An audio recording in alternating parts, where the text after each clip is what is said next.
आपका बहुत बहुत धन्यवाद। और चलिए, आज के हमारे चीफ गेस्ट आदरणीय श्री उमराव सिंह शास्त्री जी, जिला तरकी दादरी, अ, हरियाणा से है।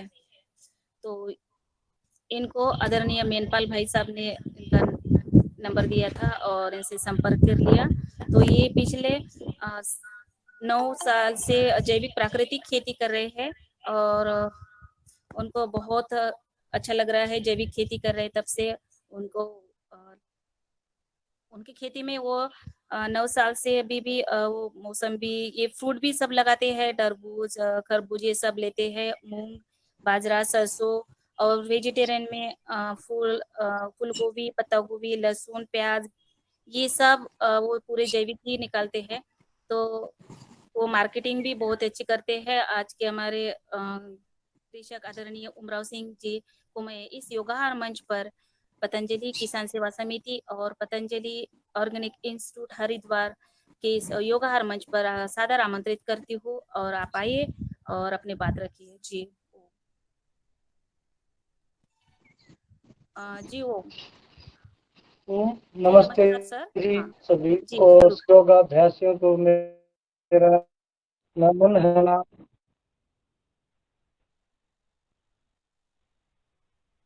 हाँ जी, आज की कक्षा में जुड़ा महसूस और काफी सीखने को मिला। आपका बहुत बहुत धन्यवाद।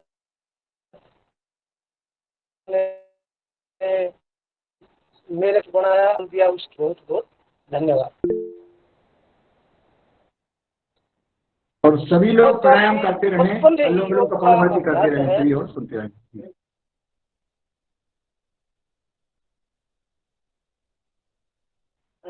बचपन से योगा अभ्यास का रहा है लगाव।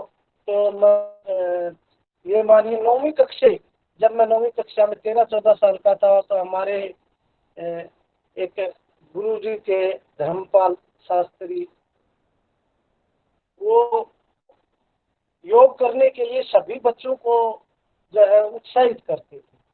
तो तब से योग करते थे और बचपन में योग सीखने से बहुत ही लाभ हुआ। तो जो कुदरती खेती जुड़ने में योग का बहुत बड़ा योगदान है मेरा। जब ये मानिए आप, हम शाम को स्प्रे करते हैं, जहर का स्प्रे खेतों में किसान करते हैं, और सुबह योग करते हैं, तो उसका कोई मायने नहीं रह जाता। किसान को खुद स्प्रे करना होता है, खेत में काम करना होता है, और यूरिया डालना, वो करना, और उसी में काम करना। तो कहीं न कहीं योग वो चौपट हो जाएगा, सुबह योग करने का मन नहीं करेगा। अगर आपने पहले दिन जहर छिड़का है, जहर में आपके कपड़े भीग गए हैं, या आपके अंदर फुहार आई है जहर की, तो बदबू आई है, तो आपको जो है योग का करने का कोई औचित्य नहीं रह जाता। कहीं न कहीं मेरे मन में ये विचार आते रहते थे। और जब स्वामी जी ने ये इतना योग का प्रचार प्रसार किया, तो एकदम हम मेरे को ऐसा लगा कि मैं अकेला नहीं हूँ इस दुनिया में, मेरे साथ पूरी दुनिया है, हमारे बाबा जी हैं। और ऐसा महसूस होने लगा कि अब सफलता मिल रही है। फिर राजीव भाई दीक्षित ने ये बताया कि भाई गो आधारित खेती, पहले ये था समस्या कि करें तो करें क्या, योग तो करना जरूरी, और फिर करें हम ये स्प्रे वगैरह, खेती तो करना पड़ेगा, वो भी जरूरी है। अगर खेती नहीं करेंगे तो खाएंगे क्या। तो समस्या में फंसा हुआ था मैं। जब हमारे आदरणीय भाई राजीव दीक्षित ने ये एक फार्मूला दिया कि गो आधारित खेती की जा सकती है, जहर मुक्त, वो हमने ग्रहण किया। और जो कि हमारे खेत में, और क्योंकि मैं खेत में ही रहता हूँ, तो खेत में ही मेरा मान है, तो मुझे लगा कि बिल्कुल आसान है गाय गाय आधारित खेती करना। ये कम किया, ये जो जहर डालना खेतों में, और उसके बाद फायदा होने लगा। धीरे धीरे शारीरिक फायदा होने लगा, योग में भी मन लगने लग गया, और जो अपना खेत था वो भी सुधार में आने लग गया, खर्चे भी कम हो गए, फसलों में बीमारियां भी कम आने लगी। तो मन में उत्साह आया। यानी जब हम सफलता की ओर जाते हैं तो निश्चय दृढ़ हो जाता है। तो प्राकृतिक खेती में निश्चय दृढ़ हो गया।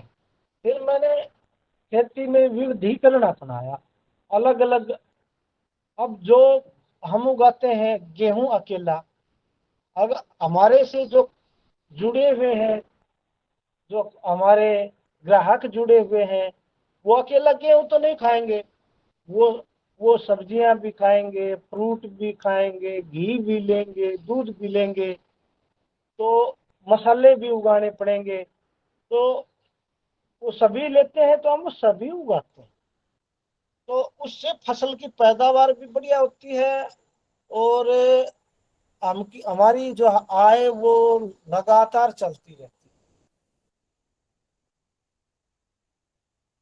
है। ये बहुत ही जरूरी है। मैंने अपने अनुभव में पाया है, 9 साल के अनुभव में, कि एक खेती न करके हमें उसमें अनेकों फसलों को उगाना चाहिए, मिश्रित करके। उसमें दालें गेहूं के साथ, जैसे चना उगा दिया, मटर उगा दिया, धनिया उगा दिया, तो वो एक दूसरे की पूर्ति करते हैं, वो खुराक की पूर्ति भी करते हैं। जैसे हमारा नाइट्रोजन फिक्स करता है चना, मटर, ये, और गेहूं को नाइट्रोजन चाहिए, तो वो उससे फसल भी अच्छी बनेगी और हमारी आमदनी भी ज़्यादा होगी। इसके साथ साथ हमें, मैं जो करता हूँ अपना बताता हूँ, जो कैसे करता हूँ। गाय का गोबर से, ये गोमूत्र से और गुड़ से अपना ड्रम में ये जीवामृत बनाता हूँ। और जीवामृत ज्यादा पुराना नहीं करना चाहिए कभी। अधिकतर किसान ये गलती कर देते हैं। तो उसको राजू भाई ने बताया है कि उसको तुरंत ही डालना चाहिए। गोबर अकेला डालें तो उसको तुरंत ही हमें डाल देना चाहिए। अगर हम उसको जीवामृत बनाते हैं तो भी उसका 5-7 दिन में तैयार होने के बाद उसको तुरंत डाल देना चाहिए, फिर उसमें हमारे खेत में कोई बीमारियां नहीं आएंगी। ये है एक वो। दूसरा है हमारा, जो भी बनाते हैं बीमारियों से बचने के लिए, हमारे गोमूत्र जो है वो बहुत ही अच्छा काम करता है। उसमें हम अनेकों दवाई, पेस्टिसाइड जो प्राकृतिक हैं उसमें डाल के बना सकते हैं, गोमूत्र में उबाल के बना सकते हैं। गोमूत्र का एक तीसरा और भी है कि वो गोमूत्र में जितने भी पोषक तत्व होते हैं वो सभी गोमूत्र में उपलब्ध रहते हैं। तो हम डायरेक्ट गो भी कर सकते हैं। उसके जो है अलावा हम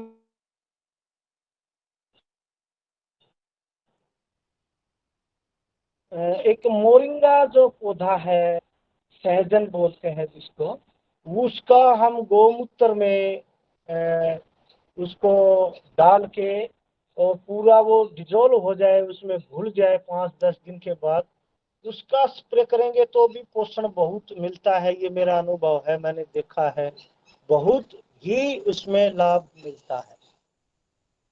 फिर हमारा जो खेती का एक और है कि अलग अलग जमीन है, अलग अलग पर्यावरण है। हमारे भारत देश की एक विशेषता है कि सभी मिट्टी, तापमान, पर्यावरण एक जैसा नहीं है। तो हमें किसानों को ये सावधानियां रखनी चाहिए कि कोई भी जैविक किसान एक तरह की खेती करता है, किसी प्रकार की खेती करता है, तो हमें उसका सीधा ही अनुकरण नहीं करना चाहिए। हमें देखना चाहिए कि मेरे क्षेत्र में कौन सी फसलें उगाई जा सकती हैं, किस समय पर उगाई जा सकती हैं, उसी के अनुसार हमें वो करना चाहिए। जैसे हमारे गुजरात है, एमपी है, उसमें किसी भी समय कपास कर लेते हैं, लेकिन हमारे हरियाणा में जो है सर्दियों में कपास नहीं हो पाती। वहाँ जो है वो तापमान बहुत ही कम रहता है। महाराष्ट्र में अपना अंगूर होता है बहुत ज़्यादा, क्योंकि वहाँ लेट से बारिश होती है। और जबकि यहाँ अपने उत्तराखंड, हरियाणा, पंजाब, राजस्थान में अब की बार मानसून गया ही नहीं है। ऐसा लगता है कि मानसून जारी है, तो वहाँ पर ये नहीं हो पाता है। वो आसान रहता है, कर तो सकते हैं, कोई किसान करते भी हैं, जो अत्यधिक अनुभवी किसान होते हैं वो करते भी हैं अपने अनुभव से, लेकिन सभी से ऐसा नहीं हो पाता है। फिर प्राकृतिक खेती में हमें कभी भी जो बेमौसम का कोई भी क्रॉप नहीं करना चाहिए। अगर हम भाव लेने के चक्कर में बेमौसम का करते हैं तो प्राकृतिक खेती में बहुत कम संभावनाएं होती हैं कि हम उसको कर पाए।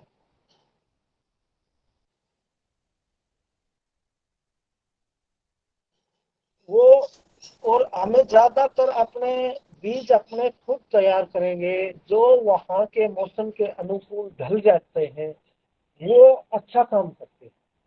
हमें अपने बीजों को बना के रखना चाहिए और उन्हें बीजों को बार बार प्रयोग करना चाहिए। कुछ एक बीज जो होते हैं वो हम लेके आ सकते हैं, लेकिन जो स्वाद, जो पोषकता हमारे बीजों में होती है वो हाइब्रिड और उनके जो केमिकल के जो तैयार किए हुए जो हाइब्रिड होते हैं उनमें वो नहीं होता है।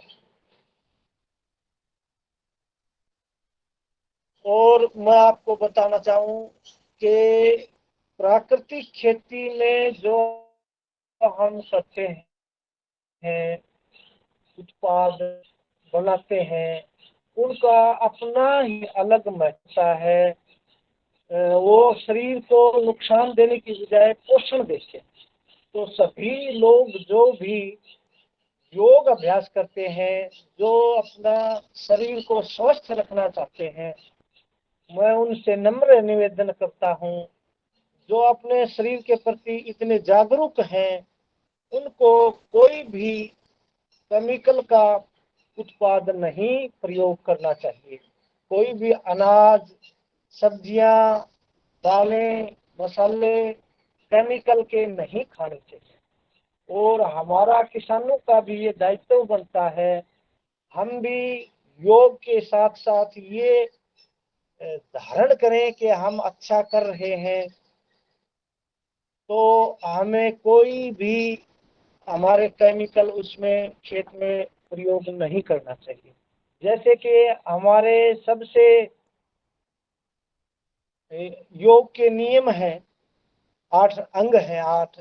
अकेला जिसमें हम करते हैं योगासन, वो तो एक आसन है, योग का अंग है। उसमें हम नियम, यम नियम प्रथम आते हैं। उनमें एक होता है अहिंसा। यम का एक भाग है अहिंसा। तो अगर हम अहिंसा को छोड़ेंगे, वो हिंसा नहीं करेंगे, हिंसा को छोड़ेंगे तभी तो अहिंसा होगा। तो हिंसा अगर हम करेंगे, जैसे हम केमिकल की खेती करते हैं तो उसमें हिंसा होगी। हिंसा होगी जैसे हम स्प्रे करेंगे या दूसरे और हिंसा का मतलब होता है कि कोई भी मन, वचन, कर्म से किसी को हानि न पहुंचाना, किसी प्रकार की हानि न पहुंचाना, वो हिंसा होती है, अहिंसा होती है। अहिंसा अगर हम नहीं करते हैं, अहिंसा का पालन करते हैं, हिंसा नहीं करना चाहते, तो हमें निश्चित रूप से जैविक या प्राकृतिक खेती को अपनाना चाहिए। उसमें कीट पतंगों का जो प्रकृति अपने आप नियंत्रण करती है, वो जो दूसरे कीट हैं जो उनको नियंत्रित करते हैं वो अपने आप आ जाते हैं, प्रकृति में बैलेंस रहता है। तो इतनी चिंतित होने की कोई समस्या नहीं है। जो जो हमने किया है, 1-2 साल अगर हम इतना पीछे हमने केमिकल डाला है, जो प्रकृति के साथ पूरा किया है, तो 1-2 साल तो हमें भुगतना पड़ सकता है, लेकिन बाद में नियमित हो जाता है, कोई समस्या नहीं आती है। और कुछ एक अंधाधुंध लोगों ने बना रखा है कि हम जाएंगे, जैसे मेरे को लगता था कि हम खेती में दवाई डालते हैं, लेकिन वो दवाई है नहीं, वो जहर होता है, पॉइजन है, निश्चित रूप से जहर है, जो हम हमारी धरती माता है उसमें डालते हैं। और धरती माता से धरती के जो पुत्र हैं, मानस पुत्र, जैसे हमारे आराध्य स्वामी रामदेव जी बताते हैं कि हम मानस पुत्र हैं, तो हम सभी में वो जहर जाता है, फिर वो हमारे गौ माता में जाता है, दूसरे प्राणियों में जाता है। तो कितना बड़ा ये पाप का कार्य है ये जहर की खेती। और ऐसा नहीं है, जो अभी भाव के संकट बने हुए हैं, जो केमिकल की खेती में भाव के संकट बने हुए हैं, वो अगर प्राकृतिक खेती लोग करें तो वो संकट नहीं आएंगे। जैसे कभी तो बहुत ही ज्यादा हो जाता है, और कभी वो संकट किसानों के सामने आ खड़ा होता है कि भाव बिल्कुल ही कम हो जाते हैं। उसका कारण है कि या तो पूरी क्रॉप फ्लॉप हो जाती है, या उत्पादन अत्यधिक आ जाता है। उसका ही ये कारण रहता है कि या तो भाव नीचे आ जाते हैं, या भाव अत्यधिक बढ़ जाते हैं। तो उसका खामियाजा किसानों को भुगतना पड़ता है। अगर भाव ऊपर आ गया तो इसका मतलब ये है, बहुत अधिक तेज हो गया तो किसानों के पास वो वस्तु उपलब्ध नहीं है, उसका उत्पादन नहीं हुआ, तो किसान को नुकसान हो गया। और अगर भाव बिल्कुल ही नीचे गया तो इसका मतलब है कि किसान का उत्पादन तो बढ़ गया, लेकिन किसानों को भाव नहीं मिला तो नुकसान हो गया। तो दोनों ही तरह से किसान ही मारा जाता है, और वो भी केमिकल के खेती में फंस के मारा जा रहा है। तो इसलिए मेरा नम्र निवेदन है, जो भी किसान भाई जुड़े हुए हैं, उनके समय कोई भी हम अच्छा कार्य करते हैं तो बाधाएं आती हैं, उनका हमें स्वयं ही समाधान करना होता है। और अगर हम उसका करके हम उसको चलते हैं, प्रण लेके उसको दृढ़ निश्चय करके करते हैं, तो उसका समाधान भी आता है। और योग करने वाले का संकल्प दृढ़ होता है, उसमें आत्म शक्ति होती है, वो कभी समस्याओं के सामने झुकता है। तो ट्राई करने वाले को मैं कहूँ कि उनको प्रतिदिन योग अवश्य करना ही चाहिए। अगर खेती करते हैं तो हमारे खेत में जो केमिकल जड़ी बूटियां थी, जितने भिन्न भिन्न प्रकार के पौधे थे, वो सारे विलुप्त हो गए। जैसे हमने वो जो उसका खरपतवार नाश का स्प्रे किया, उससे सभी जो अच्छे अच्छे जो हमारे जड़ी बूटियां थी वो सभी खत्म हो गई और होती जा रही हैं। इसलिए ये भी एक बहुत ही बड़ी बात है। इसको अगर हम बचाना चाहते हैं तो हमें जैविक और प्राकृतिक खेती करनी चाहिए, नहीं तो पूरी जो है वो व्यवस्था जो प्रकृति की है वो नष्ट हो जाएगी। उसके बाद हमारे हाथ कुछ नहीं रहेगा।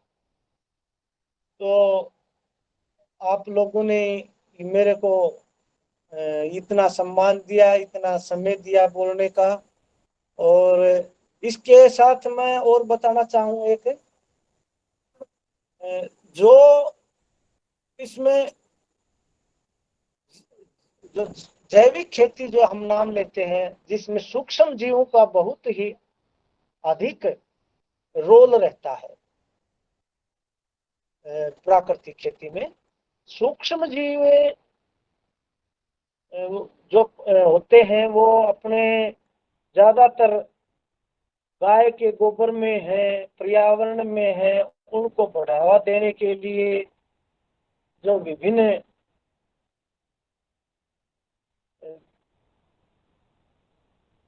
अपनी यूनिवर्सिटियां है, उन्होंने बड़ा है अपने अलग प्रोजेक्ट पीएसबी है जो हमारा फास्ट फूड कराता है, दूसरे एजेटोबैक्टर है, या दूसरे जितने भी अनेकों जीवाणु और फंगस, अच्छे अच्छे फंगस बना रखे हैं, वो भी उनकी भी हम सहायता ले सकते हैं और लेनी चाहिए। वो हानिकारक नहीं होते, वो जैविक प्रोडक्ट हैं। हमारे पतंजलि ने भी अनेकों बना रखे हैं, तो उनका सहारा प्रथम जो शुरुआत में खेती करते हैं, शुरुआत में जो करना चाहते हैं, उनको शुरू में उनका प्रयोग करके सहारा लेना चाहिए। बाद में अगर हमारी भूमि जीवित हो गई और शक्ति आ गई उसमें, उसके बाद इतना कोई आवश्यकता नहीं रहती, उसमें अपने आप पनपते रहते हैं, वो पौधों के ऊपर रहते हैं। अगर जब हम केमिकल नहीं डालेंगे तो उनकी जड़ों पर वो जीवाणु पहले से ही खेत में मौजूद रहते हैं, वो अपने आप बढ़ते रहते हैं। जब हम उसमें कोई डालेंगे नहीं तो वो मरेंगे कैसे। प्रकृति का तो ये नियम है कि वो प्रकृति अपने आप में एक बहुत बड़ा साइंस है, जो अपने अगर हम उसको कहीं नुकसान पहुंचाने की कोशिश करते हैं तो वो दूसरे साइड से कहीं ना कहीं उसको नियंत्रित करती है। और बेचने की जहाँ तक है व्यवस्था, सबसे बड़ी समस्या किसानों के सामने बेचने की आती है कि हम उगा तो ले, बेचेंगे कहाँ, खाएंगे का, खाएंगे तो इतना हमारे यहाँ पर कैसे इतना खा पाएंगे। देखिए, अगर हमें एक्स्ट्रा मिलता है, यानी कि हम बाजार के भाव से 2 रुपये, 4 रुपये, 5 रुपये बेच रहे हैं, ज्यादा में बेच रहे हैं, तो कोई बड़ी बात नहीं है, उसका फायदा मिलता है। उसको खाने वालों को ये बात समझाएंगे कि आपको जो है वो डॉक्टर को नहीं देना पड़ेगा पैसा, आप डॉक्टर की उससे दवाइयों का पैसा नहीं खर्च करना पड़ेगा। आप जैविक खाएंगे तो आपको जो लाभ होगा, जो शारीरिक लाभ होगा, शरीर में फायदा होगा, वो धीरे धीरे बात समझ में आएगी। और अपने किसान जो किसान है उसको, जो योग करने वाले जितने भी लोग हैं, उनको अपना एक किसान रखना चाहिए। जिस प्रकार से हमारे प्राचीन काल में भारत में एक व्यवस्था थी कि प्रत्येक जो है वो घर वाला गृहस्थी व्यक्ति, एक अपना जूता बनाने वाला, एक अपना लो का जो है सामान बनाने वाला, और एक अपना रखता था जैसे मटका बनाने वाला और मिट्टी के बर्तन बनाने वाला। वो अपने जुड़े हुए आपस में होते थे। वही व्यवस्था अगर हम करते हैं, अगर हम, जैसे मैं अब अपना बेचता हूं तो मेरे पास मानिए 4 प्रोडक्ट हैं और मेरे पास और ज्यादा उत्पाद नहीं है, तो लेने वाले कहेंगे भाई हम 4 तो आपसे ले लेंगे, लेकिन बाकी के लिए हम कहाँ जाए। इसके लिए हमें ऐसा करना चाहिए कि विभिन्न किसान मिलजुल के अगर बिक्री करते हैं, एक किसान कोई उत्पाद करता है, दूसरा कोई दूसरा उत्पाद करता है, और मिलजुल के वो बेचते हैं, तो उनके पास सभी उपलब्ध हो जाएंगे उत्पाद, और बेचने में भी आसानी रहेगी। वो जैसे बारी बारी भी बेच सकते हैं, या फिर एक किसान बेचता है, 4-5 किसान उगाते हैं, वो मिलजुल के अपना बेच सकते हैं। वो अपना उनका अपना हिसाब किताब रख के बहुत ही आसान हो जाता है। ये मार्केटिंग करना बहुत ही आसान हो जाता है, जैसे कि हम कर रहे हैं। हमारे यहाँ 8-10 किसान हैं हम, तो हम मिलजुल करके मार्केटिंग करते हैं। और ज़्यादातर तो अब इतना साल करते हुए हो गया, लोगों को इतना उत्पाद खाने में भी स्वादिष्ट है, तो लोग अपने खेत पर ही लेने के लिए चले आते हैं। और ज़्यादा नहीं तो मंडी से ज़्यादा, और जो मार्केट में दुकान पर बेचते हैं उससे 2-4 रुपए कम अगर हम बेचते हैं तो हमें बेचने के लिए बाहर नहीं जाना पड़ेगा। केमिकल का बिक रहा है उसके बराबर हम दे रहे हैं, तो हमारा आसानी से बिकेगा। और आपको मैं बताऊं कि अगर हम अभी लौकी लगा लीजिए, लौकी अगर हम लेके मंडी में जाएंगे तो लौकी हमारी 7-8-10 रुपए बिकेगी मंडी में, और वही लौकी हम बाहर लेंगे, दुकान से खरीदेंगे, तो हमारी लौकी हमको मिलेगी 25-30 रुपए किलो। और अगर हम वह लौकी अपने खेत से 20 रुपए 25 रुपए में अगर बेच लेते हैं तो किसान को भी फायदा होता है, ग्राहक को भी फायदा होता है, और हमें कहीं दौड़ना भी नहीं पड़ेगा, खेत से ही बिक जाएगा। और हमें ये ध्यान रखना चाहिए कि हमारे इतने ग्राहक हैं, उसी हिसाब से हमारा जो है वो उत्पाद उतना ही होना चाहिए। जैसे कुछ एक उत्पाद ऐसे होते हैं, जैसे सब्जी है, जो फल है, वो उनकी फिलिंग, वो जो अपना कीपिंग क्वालिटी है वो ज़्यादा नहीं होती, रख रखाव जैसे 2-4 दिन का होता है, उसके बाद खराब होना शुरू हो जाता है। तो हमारा उत्पाद उसका लगातार आएगा और इतने ग्राहक हैं तो हम आराम से बेच लेंगे, उसी हिसाब से हमें उसकी खेती करनी चाहिए, ये भी ध्यान रखने वाली बात है। और इसके साथ साथ हमें मार्केटिंग में जो दूसरे कंपनी भी कुछ लोग अपनी सोसाइटी बना रखी है, हमारे पतंजलि से भी ऐसा है कि वो भी बनाते हैं, औषधीय पौधे खरीदते हैं, जैसे अपना घृत कुमारी है और अन्य दूसरे, वो भी हमें करने चाहिए। औषधीय पौधों की भी खेती हम इसमें से कर सकते हैं, जैसे हल्दी है, अपनी वो हल्दी अपने उगा लिया, अपने पौधों के नीचे आराम से हो जाएगी। जैसे हमारे अभी किन्नू मौसमी के पौधे हैं, उनके नीचे आराम से कर सकते हैं। लहसुन है, प्याज है। फिर एक फायदा और होता है जैविक खेती का, मैं आप लोगों को बताऊं कि हमारे जो जैविक उत्पाद हैं वो जल्दी खराब नहीं होते। जैविक उत्पाद इतने टेस्टी तो होते हैं, उनका अलग से बेनिफिट होता है कि वो इतने उनमें शक्ति होती है कि जैसे हमारा टमाटर है, टमाटर अगर केमिकल का है तो 1-2 दिन रुकेगा। अगर हमारा जैविक टमाटर है, अगर वो कहीं से खराब नहीं हुआ है, जैसे उसमें कोई कीड़ा वगैरह नहीं काटा है, तो वो कम से कम 15 दिन तक खराब नहीं होता। प्याज है, प्याज अभी किसानों के सामने बड़ी समस्या है कि केमिकल का उगा तो लिया, उत्पादन तो ले लिया, बहुत ज्यादा उत्पादन आ गया, लेकिन उसको खरीदने वाला ज्यादा नहीं खरीदता है। उसको अगर खरीद के ज्यादा रखेगा घर में ले जाके तो वो खराब होना, सड़ना शुरू हो जाता है। तो वो खरीदने वाला क्या करता है, थोड़ा थोड़ा लेके जाता है, और अगर किसान उसको नहीं बेचेगा तो वो किसान के भी वहां खेत पर खराब हो जाएगा। वो भाग के जल्दी से मंडी लेके जाता है। अधिकतर तो मंडी में जाते समय ही वो तैयार करता है, काटता है, पैकिंग भर करता है और वहां लेके जाता है। तब तक उसका 10% तो खराब हो चुका होता है। फिर दुकानदार उसको खरीदता है, व्यापारी उसको खरीदता है, वो दुकान पर ले जाता है, 10% तब तक खरीद वो खराब हो चुका होता है। फिर ग्राहक ले जाता है अपने घर, तो उसमें ले जाने के बाद अगर उसने पहले दिन उसने अपना प्रयोग कर लिया, उसके बाद 5 दिन 10 दिन निकल गए तो उसमें फंगस आनी शुरू हो जाती है, अंदर से काला काला होना शुरू हो जाता है और वो खराब होना शुरू हो जाता है।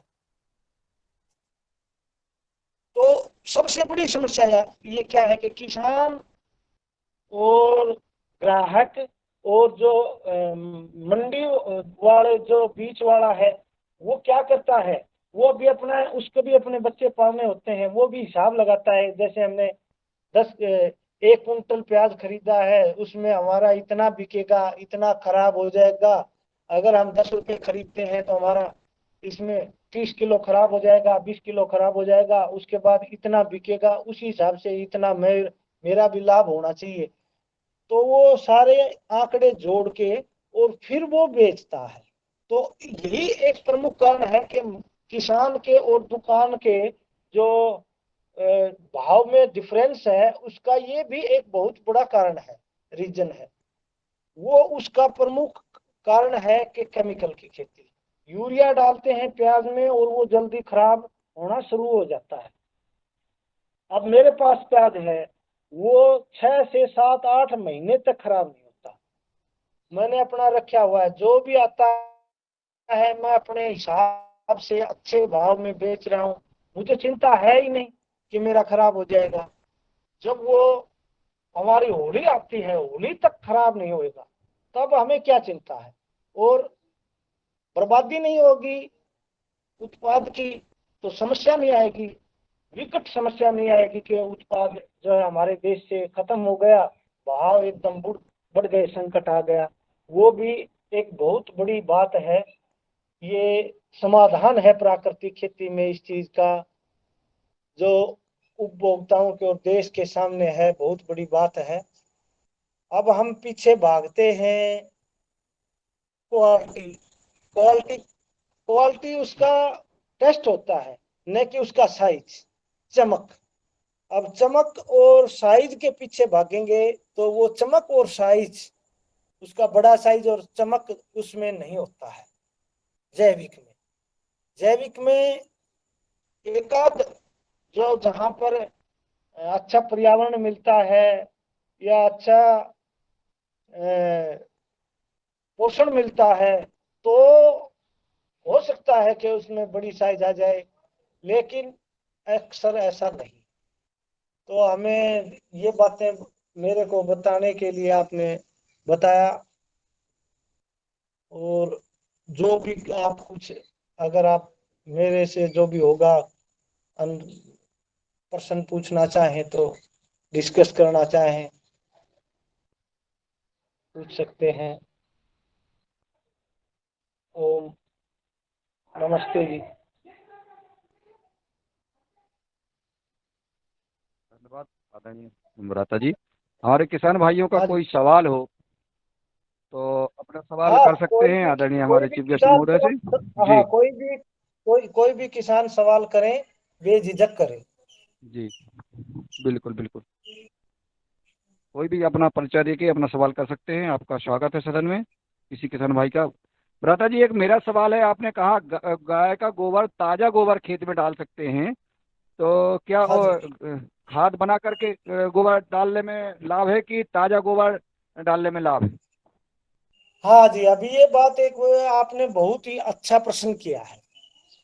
अगर हम खाद बना के डालते हैं तो वो हमें पूरा उसको डिकम्पोज करके डालना चाहिए।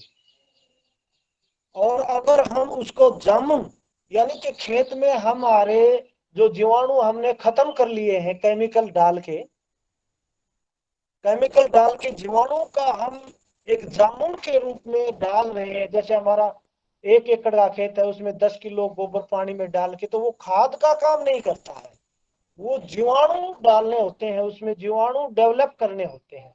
और वो जीवाणु गाय के गोबर में होते हैं, और वो धूप से भी मर जाते हैं और सूखा होने की वजह से मर जाते हैं, और ज्यादा मरते हैं केमिकल का प्रयोग करने से।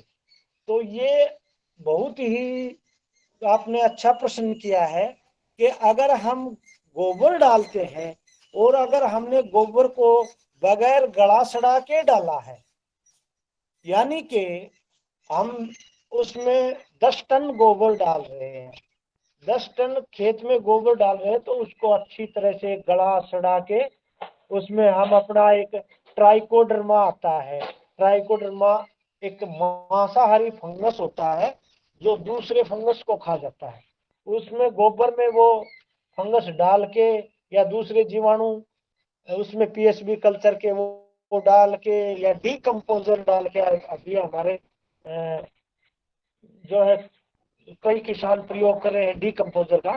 तो डीकम्पोजर से उसको गोबर को पूर्ण रूप से डीकम्पोज करके अच्छे से भुरभुरी खाद तैयार हो जाए, उसके बाद उसको खेत में डालना चाहिए। और एक और भी है उसमें, अगर हम हमारा गोबर गैस बना लेते हैं, गोबर गैस, तो उसमें गोबर गैस से हम गैस तो हमको मिल जाएगी। गैस तो अलग से बेनिफिट होगा, घरेलू जो कार्य है, खाना पकाना हुआ या वो दूसरे पशुओं के लिए भी जो कोई भी चाट वगैरह तैयार करनी होती है, तो गर्म पानी करना हुआ, उसमें गैस का प्रयोग कर सकते हैं। इसके अलावा उसमें एक बेनिफिट होता है कि अपना जल्दी उसमें डिकम्पोज हो जाता है वो गोबर, और उसको जो ही बाहर निकाल के और उसमें हम अपने केचुए भी छोड़ सकते हैं।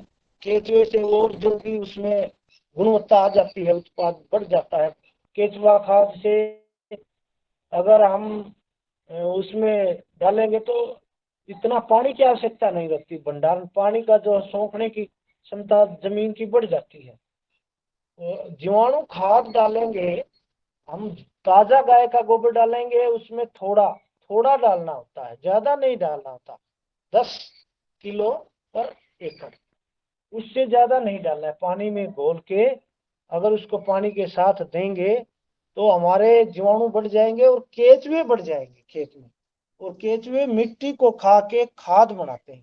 केचुआ इतना बड़ा मित्र होता है किसान का कि वो काफी एक दिन में काफी बार नीचे जाता है और जमीन में ऊपर आता है और मिट्टी को खाता है, उसमें छिद्र बनाता है, नाइट्रोजन पास होती है जमीन में, और वो हमें ऊपर से यूरिया नहीं डालनी पड़ती। बारिश होती है तो जमीन में सारा पानी जमीन के अंदर चला जाता है। ये काम होता है उसका। जो अगर हम गाय का ताजा गोबर डालेंगे तो वो ज्यादा नहीं डालना है। वो जैसे हम एक दूध का दही बनाना होता है, उसी में हम थोड़ा सा उसमें लस्सी या दही डालते हैं, उसी प्रकार से डालना है। ये था जी। जी, मेरे मेरे मन में ऐसा विचार आया था कि जो भी वस्तु होती है नेचुरल, वो अपना चाहे फल हो, जैसे फल पेड़ में पकता है, उसका स्वाद अलग होता है, उसका पूरा लाभ भी मिलता है, और वही फल हम जो है वैसे पकाते हैं। तो गोबर का ही प्रभाव है, गोबर में जो भी प्रकार के जीवाणु पाए जाते हैं, जो पोषण तत्व पाए जाते हैं, अगर ताजा गोबर हम गीली जमीन में, गीले खेत में अगर डाला जाए, उसको पानी के साथ बहाया जाए, तो उसका शायद लाभ अधिक मिलता है। ऐसा हमारा विचार था, तो मैंने, मेरी शंका थी और मैंने आपसे उसका सवाल किया था। नहीं, बहुत बहुत अच्छा प्रश्न किया आपने। और आपने जो बता रहे हैं उसमें बहुत ही अच्छी बात है। जो पेड़ के ऊपर जो फल पकते हैं उनका स्वाद अलग नहीं होता है, उनका तो स्वाद ही होता है, और जो नेचुरल नहीं होते हैं उनका कोई टेस्ट होता ही नहीं है। आपने बहुत अच्छा प्रश्न किया।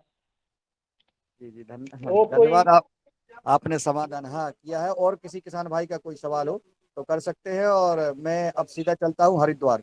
हरिद्वार से हमारे हाँ। समस्त वैज्ञानिक कर जुड़े हुए हैं, और हमारे आदरणीय पवन कुमार जी सदन में जुड़े हैं। मैं उनको चाहूंगा कि वो आए और हमारे आदरणीय उमराव सिंह जी से अपने संवाद करें, और आज की योग क्लास के बारे में और आज के चीफ गेस्ट महोदय के उद्बोधन के बारे में अपने दो शब्द अपना मार्गदर्शन देने का कष्ट करें। आदरणीय पवन कुमार जी। नमस्कार, नमस्ते सभी को। ओम।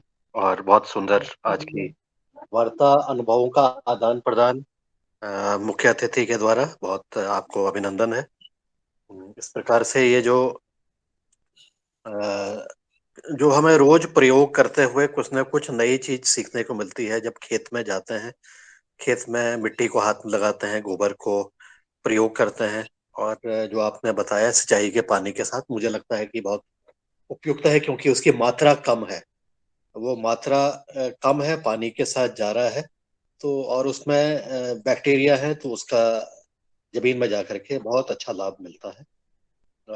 तो एक जैसा आपने कहा कि दूध में जामुन की तरह का उपयोग हो जाता है, तो उसी तरह से खेत में भी ऐसे कम मात्रा में जीवाणुओं का जाना भी फायदे की चीज है, और बिना सड़े जाना भी, प्राकृतिक रूप से जाना भी सही है, फायदेमंद है। और तो ये अनुभव का आदान प्रदान बहुत अच्छा है हमारे भी। मैंने भी अनुभव किया पिछले साल, हमारे कैंपस में एक पेड़ है नींबू का, बड़ा अच्छा नींबू रहता है उसमें। मैंने उसको हमने उपयोग किया, और हमने उसको फल, मैंने उसको अपने वहां पर रख दिया एक फल, और मैं इतने महीने हो गए हैं वो फल सूख गया है लेकिन सड़ा नहीं है। तो जो बात आपने बताई कि आप प्याज 8-9 महीने तक आपने बताया कि रह जाता है, मैंने तो नींबू के साथ एक ट्रायल किया, और प्राकृतिक रूप से कोई केमिकल नहीं पड़ा हुआ है, सूख गया है लेकिन सड़ा नहीं। और मुझे लगता है कि बहुत अच्छा है। शायद उसका बीज का मैं उपयोग करके आने वाले समय पर देखेंगे कि उसका बीज का भी क्या प्रभाव रहता है। तो इस तरह से प्रकृति के पास हम जितना अच्छा रहेंगे, तो हमारे अंदर जो प्रकृति के साथ रहने की वजह से जो परिवर्तन होते हैं, आदमी के अंदर परिवर्तन होते हैं, उसके मन में अच्छे विचार आते हैं, और उससे उसका जीवन जो है अच्छा रहता है। इसलिए इसलिए हमने इस मंच के माध्यम से भी कई बार बातचीत की है कि हम किस प्रकार अपने आप को बाकी सब जितनी भी उलझने हैं उससे दूर हटने के लिए, उससे बचने के लिए, अगर हम प्रकृति के पास जाते हैं और उसको, अपने आप को अपना संरक्षक मानते हैं, मुझे लगता है बहुत सारे टेंशन हमारे दूर हो जाते हैं। तो ऐसा करने का फायदा, ऐसा करने का जो अनुभव है वो सबसे ज्यादा हमारे किसान को, उसके पास मौका है, और उसके पास मौका है कि वो प्रकृति के नजदीक है, शहरी लोगों के मुकाबले तो प्रकृति के नजदीक है। उससे उसके टेंशन दूर होते हैं, वहां पर रहने वाले जीव जंतु भी इसमें सहायता करते हैं, उनकी भी मदद मिलती है। और ये सब जो चीजें हैं हमें अपने, जो हमारा, मुझे लगता है कि जीवन का हमारा जो उद्देश्य है उससे भी हमें नजदीक लाती है, हमें आध्यात्म की तरफ भी जोड़ती है। तो बहुत सुंदर आपका उद्बोधन, बहुत अच्छा अनुभव का आदान प्रदान, और हमारी आज की योग कक्षा भी बहुत अच्छी रही है, बहुत सुंदर, बहुत अच्छे तरह से। और आज जो बीच में गीत संगीत का भी जो कार्यक्रम रहा, मुझे भी लगता है कि जब भी हम प्राणायाम करें तो उस समय गैप नहीं रहे, तो कोई भी भजन, हनुमान चालीसा का आज भजन हुआ, बहुत ही बढ़िया रहा। और इसी प्रकार से करते हुए हम योग के साथ आध्यात्म को भी अपने जीवन में उतार सकते हैं, हम मन लगा सकते हैं। हम जो भी भजन होता है, जो भी, जिसको भी, जो हमारे योग साधक हैं या जो भी हमारे साथ जुड़े हुए हैं, जो भी वो भजन गाए, वो सब हमें मान्य है। तो लेकिन उद्देश्य ये है कि उसके माध्यम से हम क्या पा रहे हैं और उससे हमें कैसा लाभ हो रहा है। तो मुझे लगता है कि यह भजन और योग का भी बड़ा अच्छा संयोग रहा है आज। और वैसे भजन हमारे निरंतर रहे हैं, लेकिन हनुमान चालीसा की बात ही अपने आप में अलग है। तो उसको भी अगर हम नियमित रूप से अगर हम कर सकें तो बहुत अच्छा रहेगा, बहुत आनंद आएगा उसको। तो आज की बात बहुत बढ़िया, और सभी को शुभकामनाएं, सभी को अभिनंदन। और जो गीत गाया था वो भी बहुत सुंदर था रंजना जी ने। रंजना जी के साथ मजाक भी हो रहा था। हमारी भी वो सहेली है। मैंने कहा वो कौन सहेली है, तो हमने कहा ये तो हमारी भी सहेली है, केवल योग शिक्षिका की नहीं है, हमारी भी सहेली। तो बहुत ही सुंदर। आप कृपया इसको अन्यथा नहीं लेंगे। और हम इस तरह से मिलजुल करके प्रेम पूर्वक अपने कार्य को कर रहे हैं। अ, आप सभी को अभिनंदन करते हुए नमस्कार, धन्यवाद। जी एक धन्यवाद सर। निवेदन और जी जी एक जी सर। निवेदन करूंगी मैं। ये मेरा जो ज्यादातर रहता है कि मैं जो भी इनमें आध्यात्मिक जो भी कक्षाएं लेता हूँ या जहां भी जाता हूँ, जिससे भी मिलता हूँ, उनसे निवेदन करता हूँ, करबद्ध प्रार्थना करता हूँ कि हमारा जो अध्यात्म जो है वो तभी सफल होएगा जब हम प्राकृतिक जो पदार्थ हैं वो खाएंगे। हम केमिकल का कोई भी पदार्थ खाएंगे वो नुकसान, औषधि का पौधा है कोई भी, जैसे बेलगिरी है या दूसरा कोई भी है, अगर वो केमिकल का है तो वो फायदा करने के बजाय नुकसान करेगा, नुकसान। और अगर हम उसका बेनिफिट लेना चाहते हैं तो हम करबद्ध प्रार्थना है कि जैसे गेहूं है, गेहूं मात्र एक अनाज नहीं है, गेहूं औषधि है, औषधि। अगर हम उसको प्राकृतिक रूप से उगाया हुआ खाएंगे तो वो एक औषधि का काम करेगा। और उसका मेरा प्रार्थना है कि जितने भी योग करने वाले हैं, मेरे भाई बंधु, माताएं बहनें, सभी से करबद्ध प्रार्थना है कि हो सके, नहीं मिले वो अलग बात है, जब तक उपलब्ध हो हमें जैविक उत्पाद प्रयोग करें। उससे किसानों का भी हौसला बढ़ेगा, उनका मनोबल ऊंचा होगा और हमें भी लाभ मिलेगा। यही प्रार्थना। एक बहुत सुंदर आदरणीय भ्राता जी, आपने अपनी बात कही है कि हमें प्राकृतिक जैविक अनाज भोजन करना चाहिए, और अनाज के बारे में ही आपने बताया कि वो औषधि है। व्यक्ति बहुत ज़्यादा अनाज का प्रयोग कर लेते हैं, बहुत ज़्यादा खाते हैं उसको, जिससे उसका दुष्प्रभाव होता है। यह बात सही है, चाहे औषधि हो चाहे कुछ भी हो, अगर अति करेंगे तो ज़्यादा नुकसान दे देती है।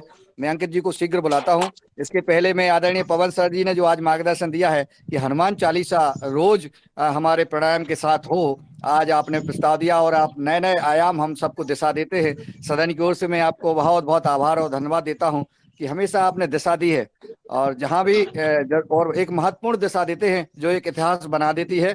मैं आपके मार्गदर्शन को सदन ने सुना, और कल से हम सब चाहेंगे कि ये प्राणायाम के साथ निश्चित हनुमान चालीसा का पाठ होता रहे, तो हम सबका मन जो है ईश्वर में लगता है, और मन शुद्धि होती है। जी, अंकित जी को मैं आमंत्रित करता हूं अपनी बात संवाद करें हमारे चीफ गेस्ट महोदय से।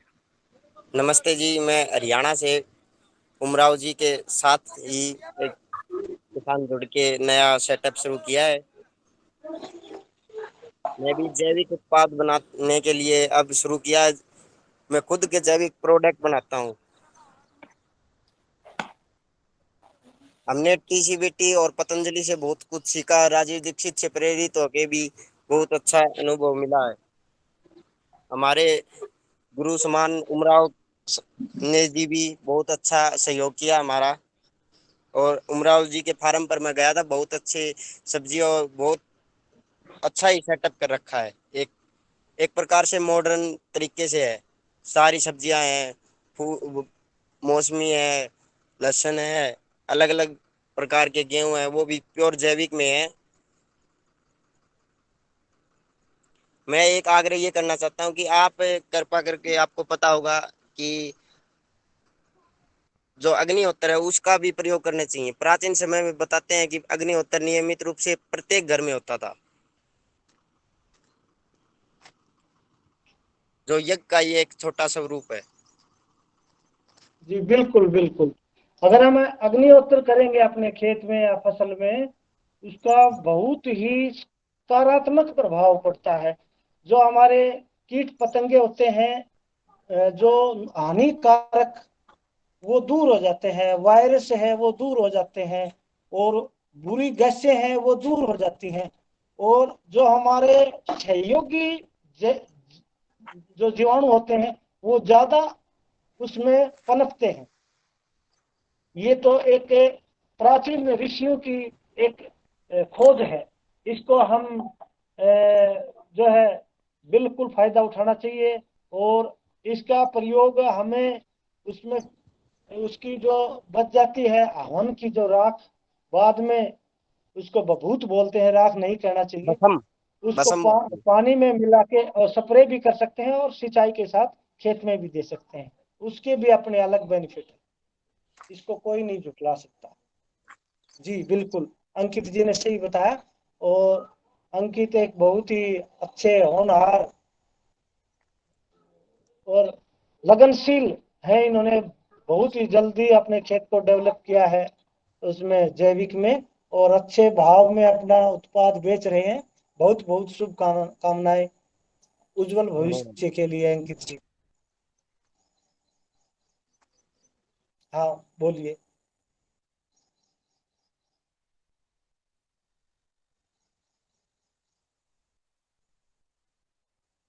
जी, बहुत बहुत धन्यवाद। और लगभग अब समय भी अपनी ओर बढ़ रहा है। अगर किसी भाई, हाँ, मैं आदरणीय मेनपाल जी, हमारे बहुत ही उन्नत कृषक और मार्गदर्शक आदरणीय मेनपाल सिंह जी हिसार से हैं। मैं उनको आमंत्रित करता हूँ अपनी संवाद हमारे चीफ गेस्ट महोदय से करें। हरियाणा हिसार जी। सदन को ओम प्रणाम। तो आज के हमारे आदरणीय मुख्य अतिथि जी उमराव मान सिंह शास्त्री है, जो बहुत ही प्रगतिशील और बहुत ही अनुभव किसान है, जो उन्होंने एक बार कहने से ही जो बहुत ज़्यादा अपने खेत में बिजी रहते हैं, क्यों हर तरह वेजिटेबल है, फ्रूट है, मोटा अनाज है उगाते हैं, लेकिन इन्होंने मना नहीं किया। हमारे मुख्य अतिथि के रूप में आने से, संदेश देने से बहुत बहुत इनको नमन करता हूँ। और इन्होंने हमें एक बहुत ही अच्छा मार्गदर्शन मिला तरबूज और खरबूजा के बारे में। ये बहुत ही अनुभव है उसके बारे में। तो बीज के बारे में इन्होंने, इनसे मैंने पूछा, और तरबूज पक गया क्या, कितना कच्चा रह गया, कि उसके पकने के बारे में कैसा हो जाता है, तो उसके बारे में उन्होंने अच्छी मुझे जानकारी दी। जो हमारा कच्चा नहीं टूटा, जो पका हुआ तरबूज ही निकाल सके हैं हम उसको। तो मैं बहुत ही इनका धन्यवाद करता हूँ भाई साहब का। और अब बात चल रही थी, ये अंकित भाई साहब जुड़े हैं, तो इन्होंने बहुत ही अच्छी बात बताई है, जो अग्निहोत्र भस्म, जो ऋषि मुनियों से हमारे भारतवर्ष में चली आ रही है। तो उससे क्या होता है, अग्निहोत्र अगर भस्म अग्निहोत्र हम जब घर में करते हैं, तो उसमें जो नकारात्मक ऊर्जा होती है वो घर से गायब हो जाती है, और सकारात्मक ऊर्जा पैदा होती है, और उसका हम खेत में जैसे फसल में पानी के साथ बहाएंगे या उसका स्प्रे करेंगे, तो बहुत ही अच्छा रिजल्ट मिलेगा उसके अंदर। तो हर किसान को ये करना चाहिए, अग्निहोत्र भस्म यूज करना चाहिए। तो बहुत बहुत धन्यवाद है हमारे चीफ गेस्ट का भी, जो और ये आज ये विषय उठाया अग्निहोत्र भस्म पे, भाई अंकित का बहुत बहुत धन्यवाद। धन्यवाद, बहुत बहुत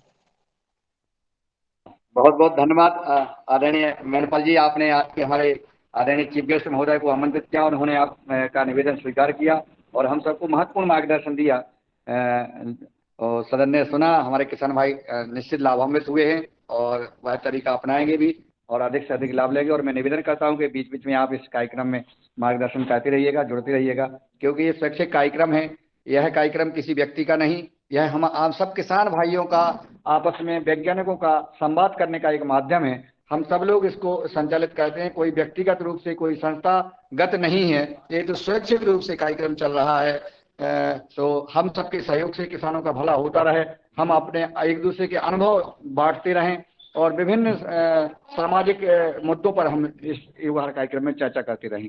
तो अब मैं आज के इस कार्यक्रम को विराम देने के लिए, आभार ज्ञापित करने के लिए मैं आदरणीय दिनेश जी सेमवाल जी को आमंत्रित करूंगा कि वो आए और सबका आभार ज्ञापित कर आज के इस कार्यक्रम को विराम देने का कष्ट करें।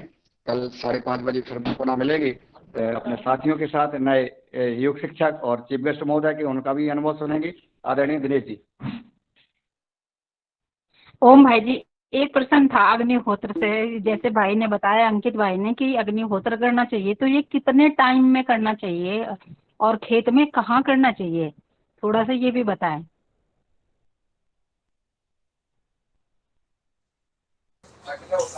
अग्निहोत्र सुबह सुबह मॉर्निंग सूर्यास्त और सूर्य उदय के टाइम करना चाहिए। इसका एक ऐप होता है अपना अग्निहोत्र बडी, उस ऐप में अपनी लोकेशन डालोगे ना, तो उसमें अपने लोकेशन से अपना बता देगा कि अग्निहोत्र का मॉर्निंग का और इवनिंग का समय क्या है। जी भाई, धन्यवाद।